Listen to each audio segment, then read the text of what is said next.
Things are not like they used to be in Kamloops bars and nightclubs, and the COVID-19 pandemic is only partly to blame. Nightclub owners say they've noticed a change in their clubs since fully reopening earlier this year. The norms have changed. It's a lot different. People are a lot more respectful. It's a lot different than what it used to be like. It's not necessarily better or worse. It's just changed. The narrative has changed a little bit. That people want to come out and they want the loving, touching, and squeezing.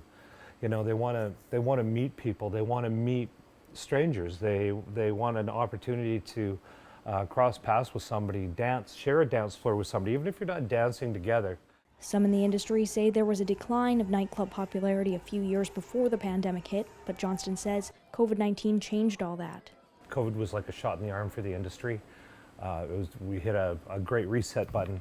And what's happening now is that we're seeing people coming out and enjoying nightclubs that actually never had before. Despite the resurgence in popularity and lifted pandemic restrictions, nightclubs are still facing obstacles when it comes to running and opening new venues. It's hard to open a nightclub nowadays, like really hard. Liquor liability insurance is just off the hook. It's ridiculous. It's gone up 500% over COVID. The other side of it is you can only raise your prices so much before a customer says, I'm not willing to pay that, right? And we try and not raise our prices. Our prices have been similar to what they've always been. Even when we reopened, there was a marginal increase, but it was basically just the cost of insurance went through the roof, and we have to make up for that sort of thing. The cost of liquor liability has more than tripled in the last few years, and a large contributing factor to the inflated price tag is the fact that many insurance companies have opted out of the liquor game. There's many providers around the world that provide liquor liability, but there's not as many as there used to be. I think it has to do with the risk, and it has to do with our litigious society and people suing for many different things. So insurance companies have decided not to have that as a risk that they have to defend. He says on top of that, insurance companies are still trying to recover from the pandemic's blow to the economy.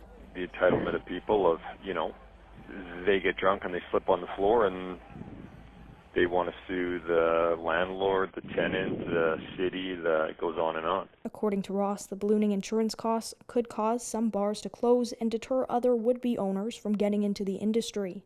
He said the potential fix is pretty simple. Take more responsibility of your own actions, I guess.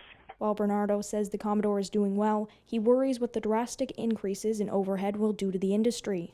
I'm scared of, this is what we're experiencing now. What's it going to be like in 5 months, 6 months, a year? Is that going to change, or is it going to get worse, or how does it happen? Sydney Chisholm, Castanet News, Kamloops.